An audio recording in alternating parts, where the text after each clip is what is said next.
తండ్రికి తగ్గ తనయుడు, తాతకు తగ్గ మనవడు, అందాల నటుడు బాలయ్య బాబు ముద్దుల అల్లుడు, మన అందరి అభిమాన నాయకుడు, యువకరటం భవిష్యత్ తరాల నాయకుడు శ్రీ నారా లోకేష్ గారిని మాట్లాడవలసిందిగా నేను కోరుతా ఉన్నాను.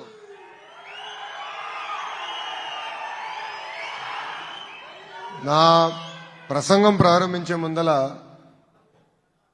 వేదికమైన పెద్దలందరినీ ఒక విషయం కోరుతున్నా.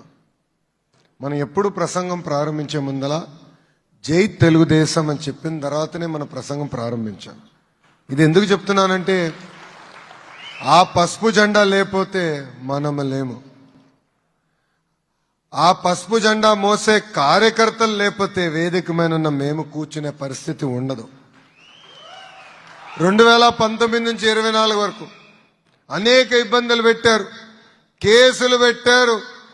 అయినా ఒక్క క్షణం ఆలోచించకుండా, ఎత్తిన పసుపు జెండా దించకుండా, మడిమ తిప్పకుండా మాకు అండగా నిలబడింది తెలుగుదేశం పార్టీ కార్యకర్తలు.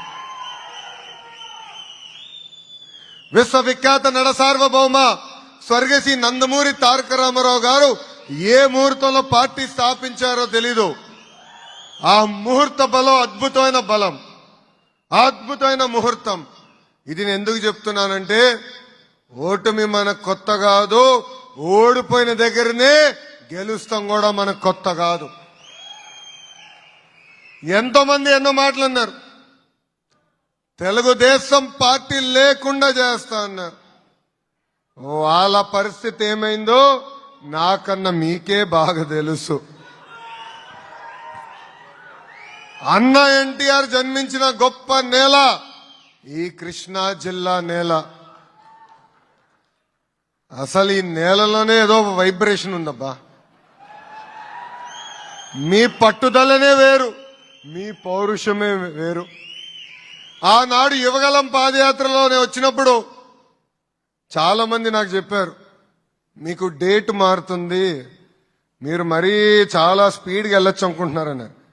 ఓకే, 12-1 గంట అవుతుంది అనుకున్నా. పొద్దున 3 ఎక్కడ స్వామి, పొద్దున 4 వరకు నడిపించిన గొప్ప ఘనత ఈ కృష్ణా జిల్లా ప్రజలది. పక్కన ఉన్న మన నాయకులుంటే అనేవాడు, అన్నా లేట్ అయింది, కాలు నొప్పులు వస్తున్నాయి, ఏమనుకోదు కొంచెం స్పీడ్గా నడుస్తానంట. కరెక్ట్గా ఒక్క గడప దాటింది ఇంకో గడప చూస్తే,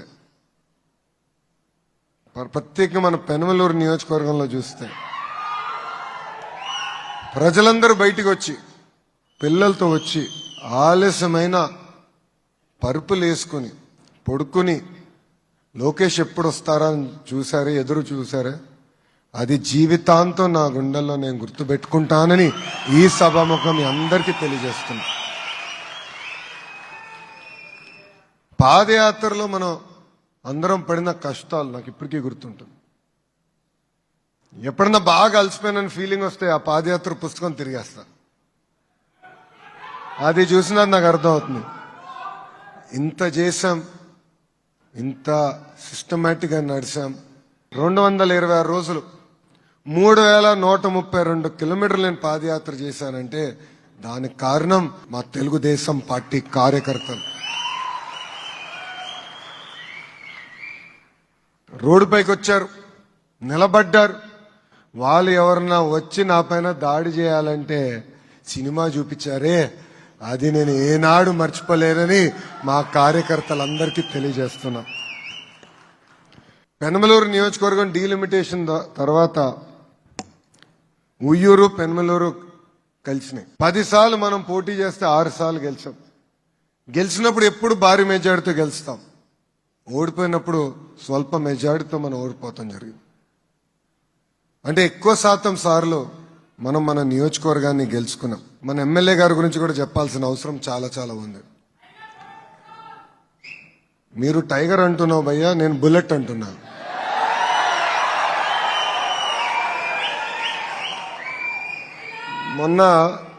మొన్న ఇన్స్టాగ్రామ్ లో చూస్తున్నా, అందరికి అలవాటు కదా ఇది, ఒక వీడియో చూసా.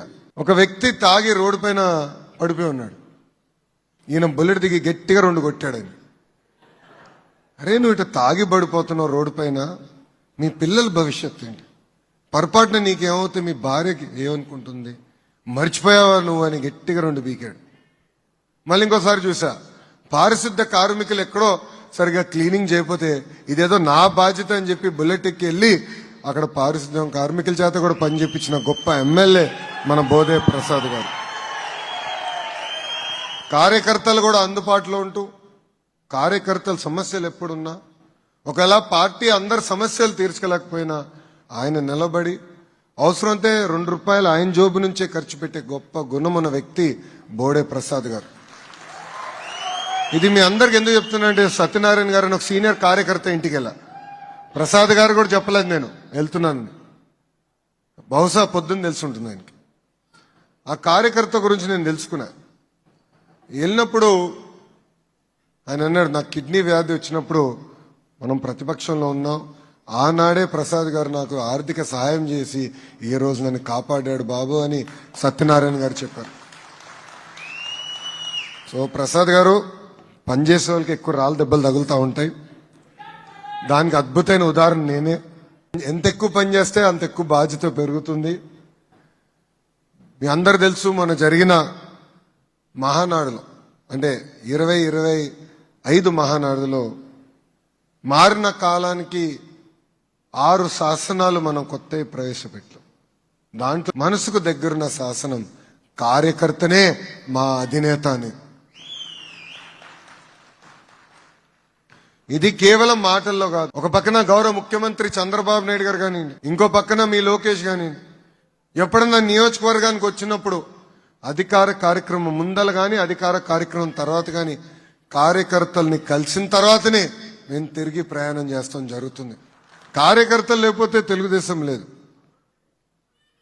మనం చూసాం, మన జరిగిన పార్టీ ఆవిర్భావ దినోత్సవం అప్పుడు అధ్యక్షుల పక్కన కూర్చుంది అహర్నిశలు కష్టపడిన కార్యకర్తలు. ఎవరైతే పార్టీని నమ్ముకున్నారో వాళ్ళని పక్కన కూర్చోబెట్టారు. కేంద్ర మంత్రులై ఉండొచ్చు, రాష్ట్ర మంత్రులై ఉండొచ్చు, వాళ్ళు వేదిక ముందల కూర్చునే పరిస్థితి. అది తెలుగుదేశం పార్టీ అంటే. కార్యకర్తనే అధినేత అని కేవలం ఒక శాసనంగా చెప్పి మేము వెళ్ళట్లేదు, అది బలంగా నమ్ముతున్నాం, అది మేము అమలు చేస్తున్నాం. మనందరం చూసాం, ప్రతిపక్షంలో కార్యకర్తల త్యాగాలు చూసాం. తోట చంద్రయ్య గారు ఒక అద్భుతమైన ఉదాహరణ. మెడపై కత్తి పెట్టి వాళ్ళ నాయకుడికి వాళ్ళ పార్టీకి జైగొట్టమంటే ప్రాణాలు కోల్పోయినా పర్వాలేదు, జై తెలుగుదేశం, జై చంద్రబాబు అని చెప్పి ప్రాణాలు కోల్పోయారే, ఆ తోట చంద్రనే మీ లోకేష్ కి స్ఫూర్తి.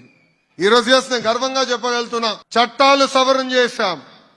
భారతదేశ చరిత్రలో ఎప్పుడు లేని విధంగా రాజకీయ కక్షలో ఒక కార్యకర్త చనిపోతే వాళ్ళ కొడుక్కి శాశ్వత ప్రభుత్వ ఉద్యోగం ఇచ్చిన ఘనత ఒక తెలుగుదేశం పార్టీదే.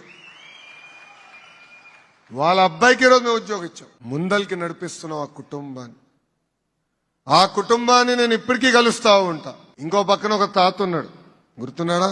అంజిరెడ్డి తాత. ఎట్ట మర్చిపోతాం? లోకల్ బాడీ ఎన్నికలు జరిగితే ఆయన నామినేషన్ పత్రాలు లాక్కోవాలనుకున్నాడు. మీసాలు మిలేసి తొడగొట్టి రా బిడ్డ రా అని చెప్పాడే, ఆ అంజిరెడ్డి తాతనే మీ లోకేష్ కి స్ఫూర్తి. పల్నాడులో మంజుల గారిని మర్చిపోకూడదు. ఎన్నికల పోలింగ్ సమయంలో ఆమె పైన దాడి చేసి రక్తం కారుతున్నా చివరి ఓటు పడి ఈవీఎం బాక్స్ కి లాక్ వేసే వరకు నిలబడిందే మంజుల గారు. ఆ మంజుల గారే మీ లోకేష్ కి స్ఫూర్తి. ఇది తెలుగుదేశం పార్టీ అంటే.